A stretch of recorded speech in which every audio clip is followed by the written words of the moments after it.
البدع والأهواء، أهل البدع العقائدية وأهل البدع السياسية. نقول بيننا وبينكم السلف، بيننا وبينكم الكتب، كان فيقول البدع بيننا وبينكم. Bismillahirrahmanirrahim. Qala al-Imam an-Nawawi rahimahullahu ta'ala, wa qala ta'ala hal ataka haditsu dhaifi Ibrahim al-mukramin. Apakah ini kalau menurut tafsir pertama, hal sesuai dengan dohirnya yaitu soal istifham. Apakah sudah sampai kepadamu hadis, yaitu berita tentang tamu Ibrahim yang dimuliakan? Tafsir yang kedua, hal bimana qad, yaitu memang telah datang kepadamu wahai Rasulullah, engkau telah mendapatkan wahyu tentang itu, yaitu cerita tentang tamunya Ibrahim yang dimuliakan. Iddakhalu alaihi faqalu salama, tatkala mereka masuk menemui Ibrahim seraya mengatakan salam sejahtera, Ibrahim mengatakan salam sejahtera. Terjemahan mudahnya seperti itu. Kalau sekitar kita ikut terjemahan biasa, terjemahan Al-Quran, memang ya dohirnya macam itu. Tapi kalau kita melihat tafsirnya, kita akan tahu ternyata kandungannya itu sangat mendalam. Di sini Allah Ta'ala menyebutkan dhaif. Ini adalah isim mufrad, tetapi tatkala diidhofahkan kepada isim yang lain, terutama apabila idhofahnya adalah kepada suatu ma'rifah, maka dia adalah yufidul umum.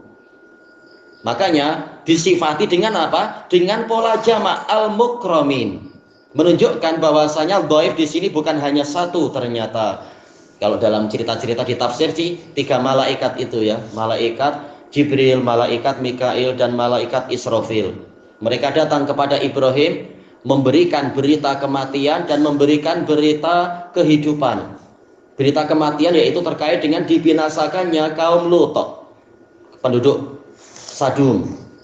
Sementara berita kehidupannya adalah kabar gembira tentang akan lahirnya anak dan cucu beliau dari Sarah, yaitu Ishak, kemudian yang berikutnya adalah Yakub. Kata para ulama, kata Imam Ibnu Katsir, ini menunjukkan, kabar gembira seperti ini menunjukkan bahwasanya dua-duanya itu lahir dalam keadaan Ibrahim masih hidup, anak dan cucu itu. Baik. Dan memang kata para ulama ini sesuai dengan karakter malaikat tadi, karena ketiga malaikat itu juga terkait dengan kehidupan dan kematian. Malaikat Jibril jelas mengurusi wahyu, yaitu kehidupan hati. Yang barang siapa menyelisihi itu, maka dia mati jiwanya. Orang kafir jiwanya mati, hatinya mati. Malaikat Mikail terkait dengan masalah rezeki, yaitu rezeki ya, terkait dengan kehidupan fisikal para makhluk. Yang kalau tidak mendapatkan rezeki berarti apa? Alamat dia akan segera mati fisikalnya. Kalau malaikat Israfil jelas terkait dengan tiupan trompet pertama itu kematian semua. Tiupan trompet kedua kehidupan semua. Jadi memang sesuai, 3 malaikat ini diutuskan untuk mengurusi kehidupan dan kematian, yaitu membawa berita kehidupan dan kematian. Al-mukramin, yaitu yang dimuliakan. Dijelaskan oleh Imam Ibnul Qayyim rahimahullahu ta'ala di dalam kitab beliau Zadul Musafir, atau dalam tajuk yang lain, tapi kitabnya kitab sama, tajuk lain, nama lainnya adalah apa? Ar-Risalah At-Tabukiyah. Beliau menyebutkan istilah mukramin ini menunjukkan kemuliaan tamu dan kemuliaan tuan rumah. Kemuliaan tamu jelas karena naatnya adalah mukramin. Ketiga malaikat itu memang dimuliakan. Mereka malaikat-malaikat terbaik. Jibril, Israfil, dan Mikail, malaikat terbaik.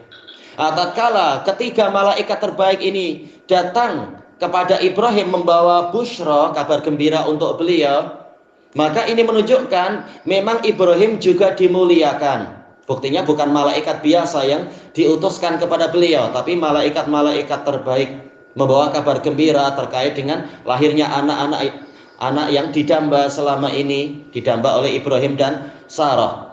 Dan kabar gembira akan ditolongnya Nabi Lut terhadap kaum yang sangat jahat dan sangat perusak itu. Jadi ini adalah kabar gembira, menunjukkan Ibrahim sendiri memang dimuliakan. Kata beliau, ini menunjukkan ayat ini adalah rangkaian berita tentang kemuliaan Ibrahim di sisi Allah Ta'ala.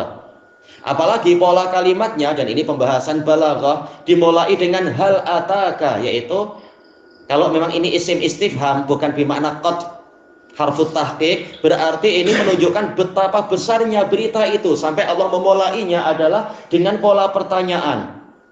Apakah sudah pernah sampai kepadamu berita ini? Ini pola pertanyaan seperti ini menunjukkan betapa penting dan besarnya nilai berita itu. Berarti memang ini berita tentang dimuliakannya Ibrahim.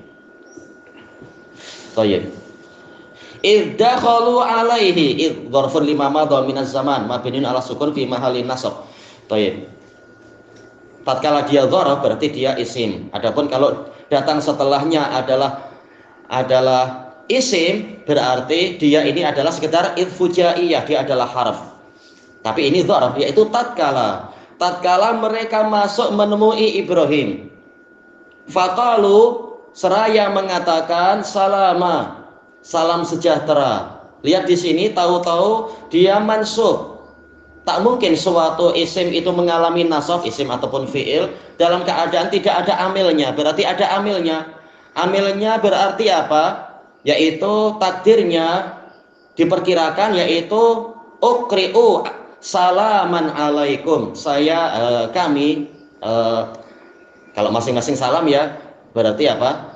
Saya. Kalau salah satu bilang kami berarti nukri'u salaman, kami menyampaikan, mengucapkan salam kepadamu. Nah, ini berarti polanya adalah pola apa? Jumlah fi'liyah. Ini jumlah fi'liyah sebagaimana dijelaskan oleh beliau di situ dan juga dalam kitab yang lain, yaitu kitab Badail Fawaid. Ini adalah taqtadi al-istimrar, menunjukkan terus-menerus, wa tajaddud, terbaharui.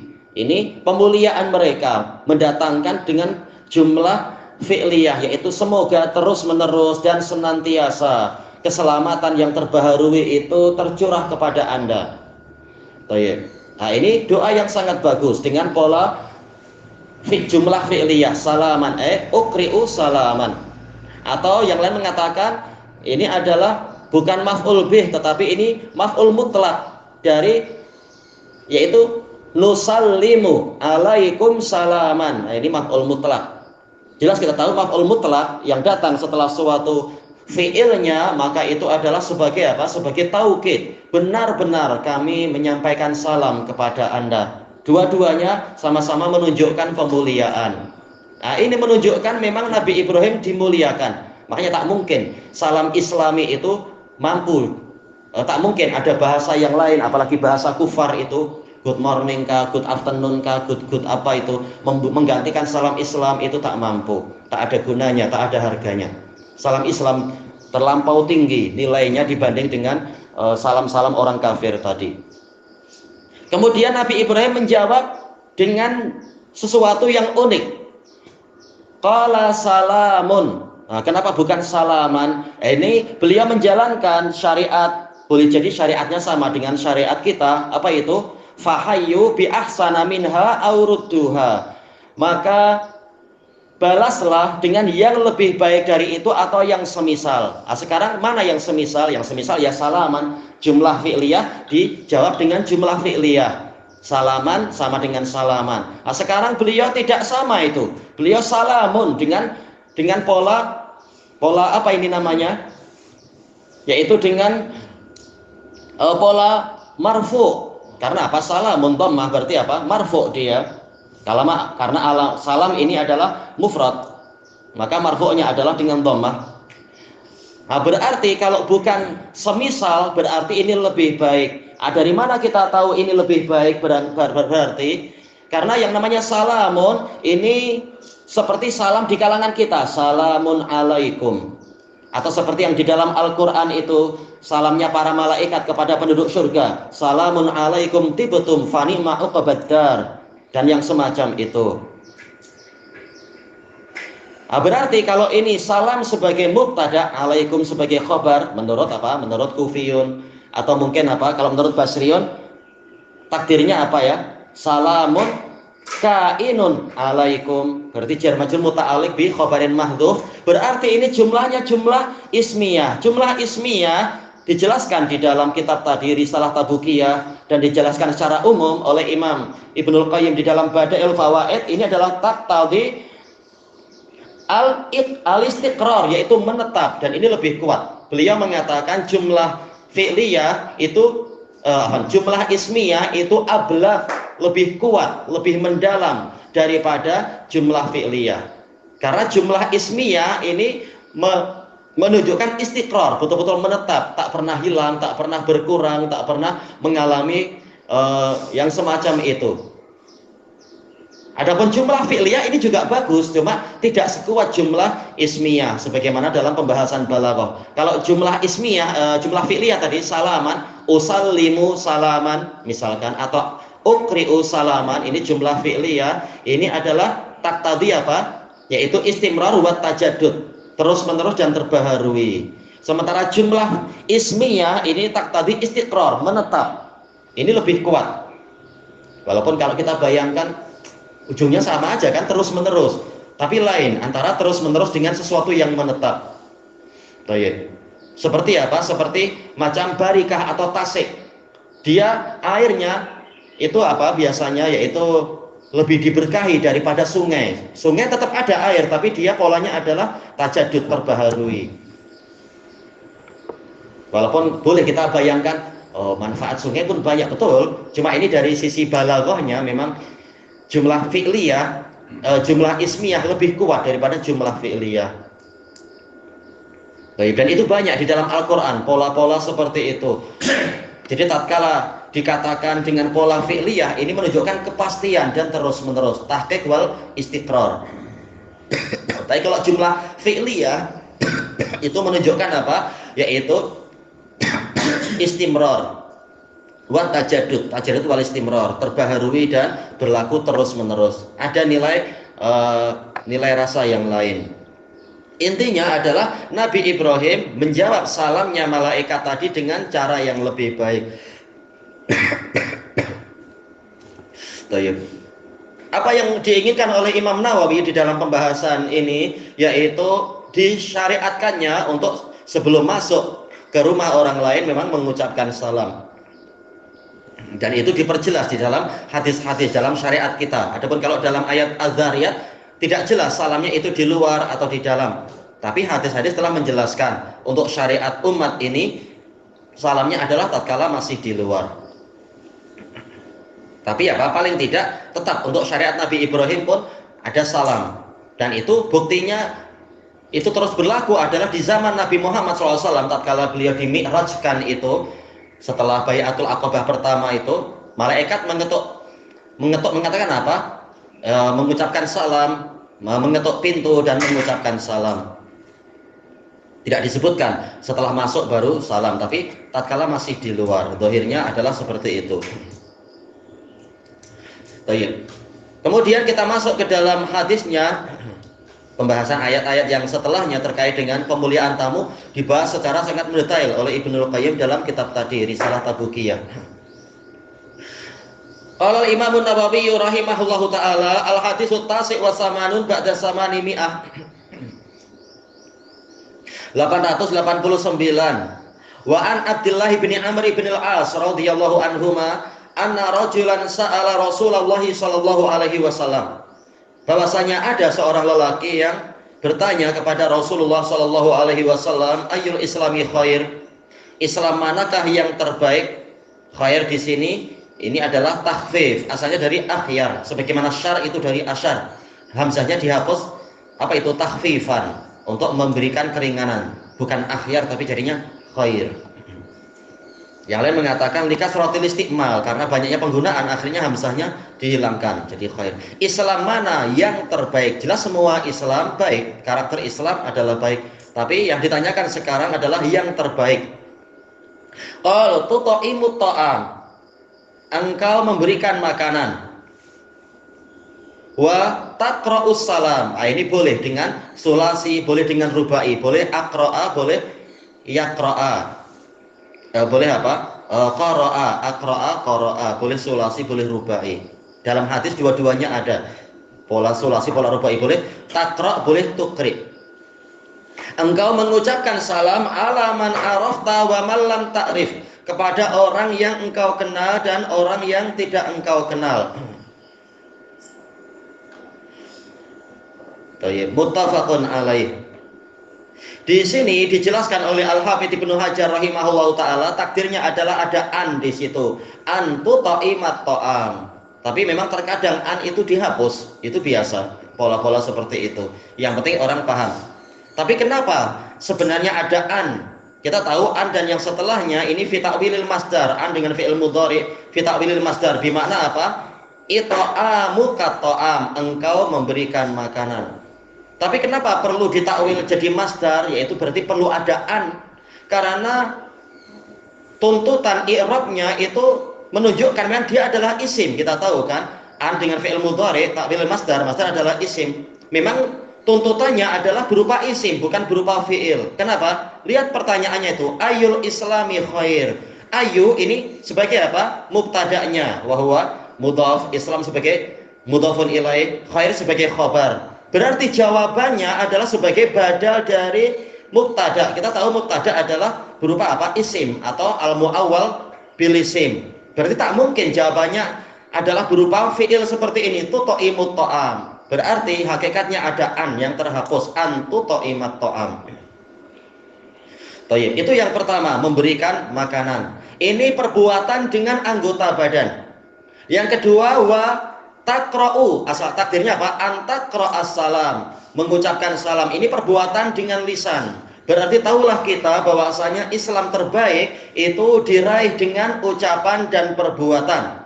Sebagaimana dalam hadis yang lain Rasulullah SAW telah mengatakan, al-muslim man salimal muslimuna min lisanihi wa yadihi. Seorang muslim adalah orang yang mana kaum muslimin selamat dari lidah dia dan tangan dia. Jadi tatkala muslim yang terbaik adalah menjaga jangan sampai tangan dan lisannya berbuat buruk kepada muslimin yang lain. Demikian pula Islam, karakter Islam yang terbaik adalah kebaikan dengan lidah dan kebaikan dengan anggota badan. Nah, dengan ini menjadi dihasilkan apa? Tanasub, kesesuaian antara hadis ini dengan hadis yang lain. Hadis Jabir dan hadis yang lainnya itu. Nah, sekarang masalahnya adalah bagaimana kalau orang tidak sholat atau dia tidak zakat atau tidak menjalankan rukun-rukun Islam, tapi cukup memberi makan dan mengucapkan salam. Apakah dia akan mendapatkan titel sebagai orang terbaik? Tentunya tidak. Makanya Al-Hafidz mengatakan ini ditunaikan setelah menjalankan kewajiban-kewajiban Islam. Jelas apa? Asal memberi makan ini mustahab. Kecuali memberi makan kepada orang yang di bawah tanggung jawab dia. Ini pembahasannya lain. Tapi hukum asal memberikan makan pada orang lain adalah mustahab. Demikian pula hukum asal dari mengucapkan salam kepada orang lain adalah mustahab. Mustahab tentunya bukan untuk ditinggalkan. Tetapi ini menjadi terbaik apabila dasarnya sudah ditunaikan. Makanya kata beliau, ini adalah karakter terbaiknya setelah menunaikan yang wajib-wajib. Setelah menjalankan rukun Islam, setelah menjalankan rukun iman, barulah dia akan mendapatkan level yaitu apa? Yang terbaik. Kalau menjalankan kesempurnaan iman seperti ini tadi. Sebagaimana orang tidak mungkin untuk mencapai derajat ihsan, derajat terbaik, sementara dia tidak sholat, dia tidak beriman pada Allah. Gimana akan mencapai derajat ihsan? Berarti memang yang bawah wajib ditunaikan lebih dahulu. Tak mungkin orang tinggal di rumah paling atas sementara rumahnya tidak memiliki pondasi. Itu tidak mungkin. Jelas pondasi wajib dibina lebih dahulu. Berarti rukun-rukun Islam dan rukun iman wajib untuk dibina lebih dahulu.